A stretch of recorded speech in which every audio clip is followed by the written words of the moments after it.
All right, folks, let's do this new moon in Aquarius video. The new moon in Aquarius happened a little over half an hour ago, and I really have one more video in me, and I was going to do a Mercury retrograde going direct video before this new moon video, but the new moon beat me to it, and I said I would do a new moon video after the new moon, and so here it is.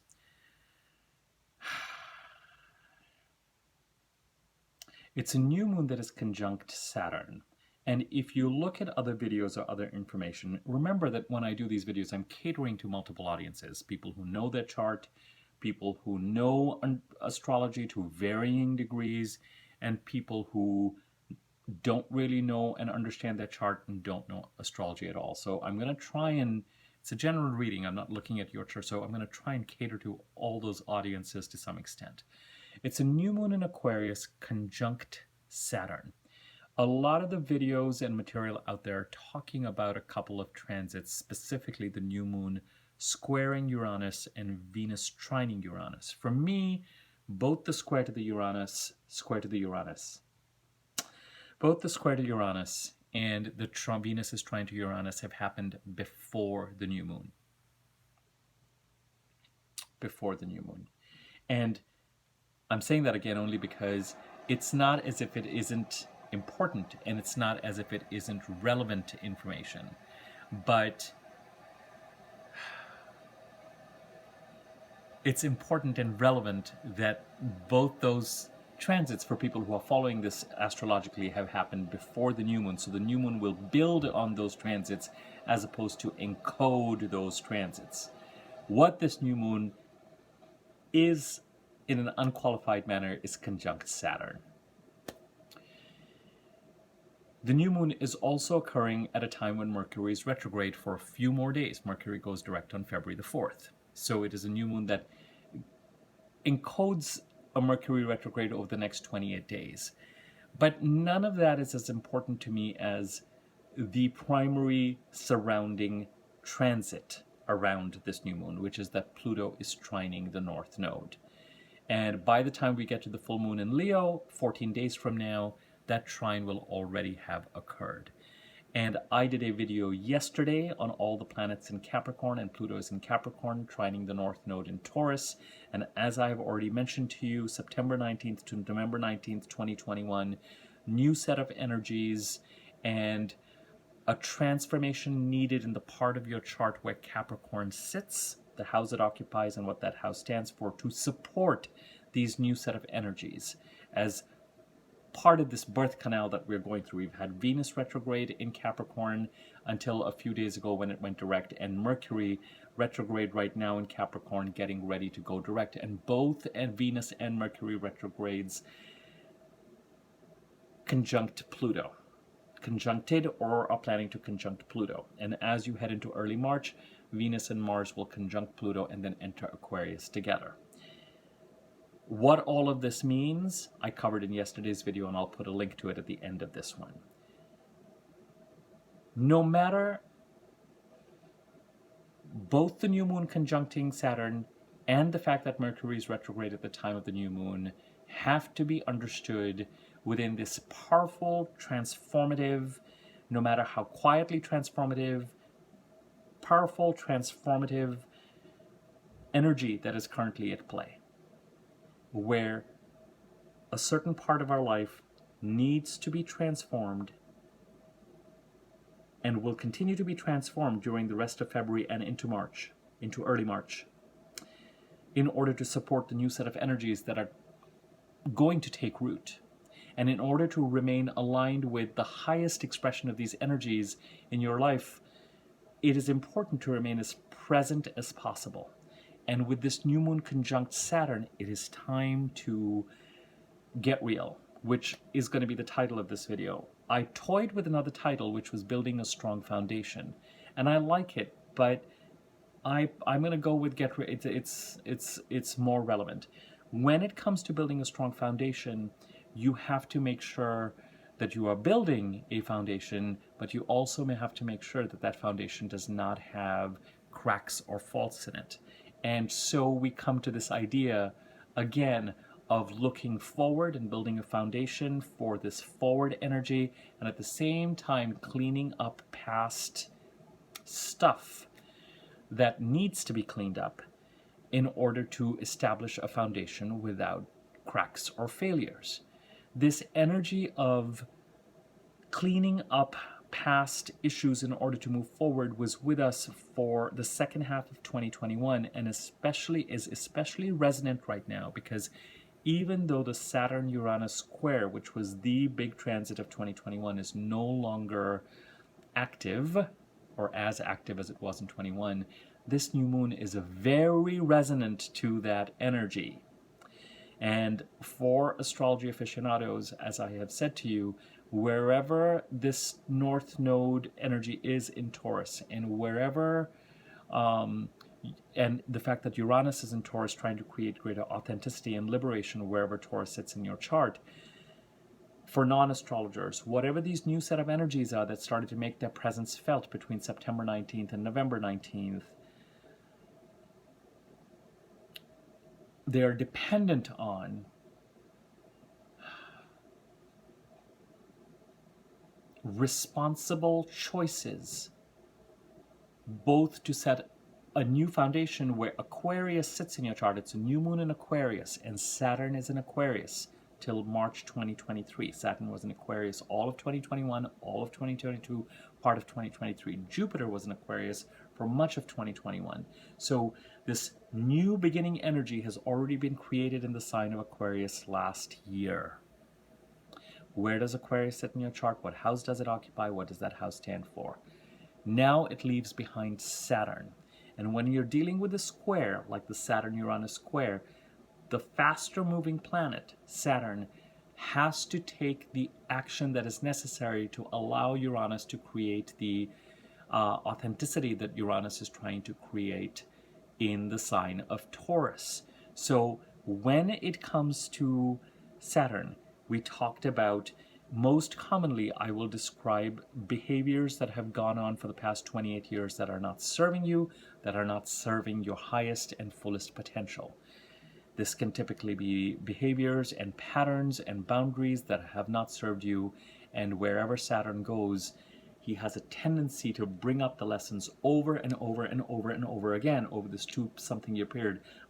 Make the pressure as strong as possible so that you have no choice but to evolve and change and learn and grow.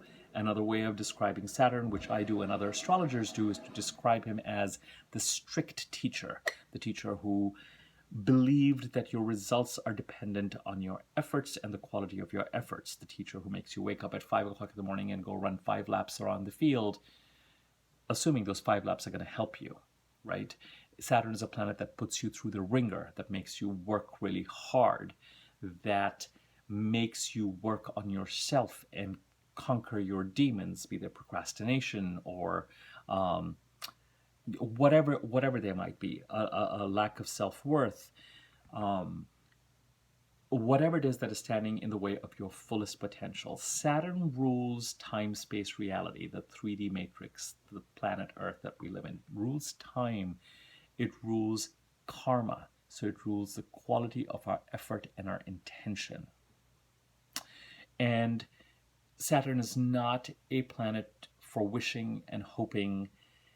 It is, along with Jupiter, one of the 2 god planets, but where Jupiter knowingly connects us to a sense of purpose and opens pathways, Saturn provides lessons that we need to learn, and Saturn is preoccupied by what we can see and touch and hear and feel, our money, our bank balance, our achievements, what is on our resume, what we are constructing, playing by the rules of the game so that we can be successful. And if we're going to break those rules, then to do them in a way that will achieve and ensure success. Saturn is a realist planet. And so when we have a new moon conjuncting Saturn over the next 28 days, it is time to act responsibly, act diligently, and create your own reality in such a way that you are setting things up so that you can, to the best of your knowledge and ability, honor your sense of self-worth in a realistic way, which does not mean dishonor your sense of self-worth. Honor your sense of self-worth and your potential, and make the right choices, not based on dreaming or luck, but based on clean, clear intentions and dedicated action. Saturn kind of reminds me of, among other texts, the Bhagavad Gita, where the quality of the action, almost taking action in a diligent and consistent manner without regard for the results, but almost in the name of God. So if you're committed to something or passionate about something or doing something, or you feel like something is your sense of purpose, you are not taking action hoping for a certain result or getting attached to a certain result. You are taking the right action to develop yourself and to move forward. You're leaving the results to the higher power, and whatever you're doing in the name of your potential, why you're here, your sense of purpose, your sense of right action and morality, your sense of clear intention, okay? So let's summarize up to now. Pluto trining the North Node, the most important transit to consider. Transformations occurring where Capricorn sits in your chart, and in general to support where it is that you're supposed to go and put in your energy. Okay? The quality of this energy, wherever Taurus sits in your chart, is going to be different. As I mentioned yesterday, if you have a Gemini ascendant, it's not going to be the most exciting energy. You know, if you have a Leo ascendant or a Cancer ascendant, it's a little bit more exciting and more light-filled, a little bit more optimistic, a little bit, so depending on where the sign of Taurus sits in your chart, the quality of the eclipses and where the eclipses are occurring will govern how heavy the eclipses are going to feel, or how heavy the energy is going to feel, or restrictive or expansive the energy is going to feel in 2022 and 2023. Okay? But a transformation is needed, and however restrictive or expansive it is, there's a need to lean into these energies to either release what needs to be released, or contemplate what needs to be contemplated, or correct what needs to be corrected, or deal with what needs to be dealt with if the energies are restrictive, and to lean into and grow and build if the energies are expansive. The new moon cannot be seen and the energies it's bringing outside of this transit, because it's a powerful transit, and the new moon conjunct Saturn is encouraging us to take action to build towards a successful future, but not in a dreamy, wishful way, in a diligent, responsible, thoughtful, hardworking, constructive, taking action to honor your highest potential way, which also means being aware of past patterns, particularly as they relate to where Aquarius sits in your chart, what house it occupies and what that house stands for, where you have not acted with total responsibility. And total responsibility means constructing the foundation and building the results, and it also means constructing boundaries where patterns and behaviors have made you act against yourself, either with those boundaries being weak against other parties or entities or institutions, or boundaries being weak with yourself, where you have not honored your sense of time and energy and effort and rest, and you may not have organized your days and your reality to build towards your highest potential. So it is an enormously constructive new moon, an enormously planet Earth new moon, and enormously let me build something I can touch and feel and see results in, but it will require diligence and responsibility. And somewhere we're still dealing, again, there's a conversation with the eclipses and Uranus and Taurus, because with the new moon conjuncting Saturn, The energies are very reminiscent of, it's almost like the Saturn-Uranus square of 2021 happened so that we could deal with this new moon cycle, to take the actions we need to take now. Remember with Saturn square Uranus last year, I said you have to take some action either to build boundaries or clean up past messes or be clear about how you're going to move forward in the Aquarius part of your chart, because by doing that, you're going to liberate and continue to allow Uranus to create the results he wants to create, and now the eclipses want to create in the sign of Taurus. So if you are not an astrology person, not that familiar with your chart, ignore anything I have to do with just if it feels like it's time to get real and make some real great progress towards your earthly and worldly goals and ambitions, and those ambitions can be career related, those ambitions can be real because you need to protect someone, your children, your family, it's very present. And whatever you need to put your energy into, keep your intentions clear, keep your actions hardworking, diligent, and noble, and honor yourself and the sense of divinity through both morality and karma, and also your potential and what it is that you're trying to do and what it is that you're trying to protect and build. The other transit that is occurring right now is Mars squaring Chiron. Somewhere these transits in Capricorn that are so aligned with the Taurus transits and eclipses are putting something in Aries out of joint. Either the future plans are inconveniencing a person or an entity where healing is needed, and typically with Chiron's involvement, it's not a casual relationship. It can be a long-standing relationship where there's a certain amount of healing that's needed and a certain amount of woundedness, or else action needs to be taken in the sign of Capricorn to effect the transformation that I referred to in yesterday's video. And by doing that, you will actually be able to contribute to the healing that needs to take place in Aries. Where does Aries sit in your chart? What house does it occupy? And what does that house stand for?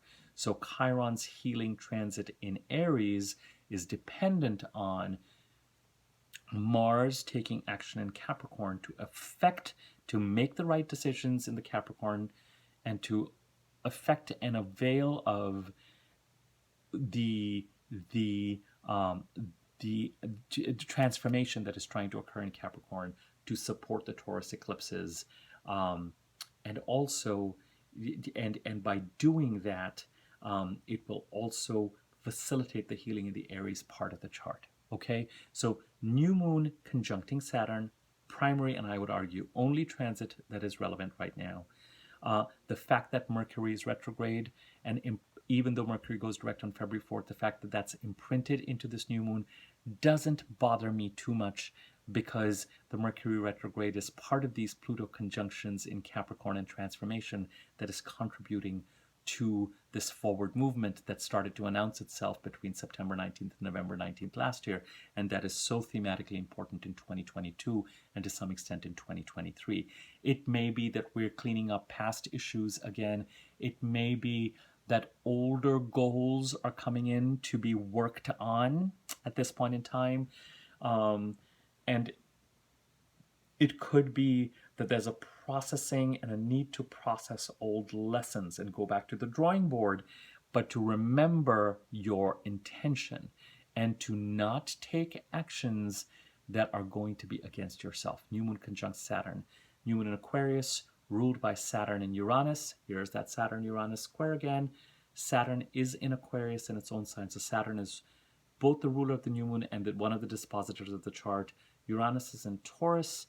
Taurus ruled by Venus. Venus is in Capricorn. Capricorn ruled by Saturn.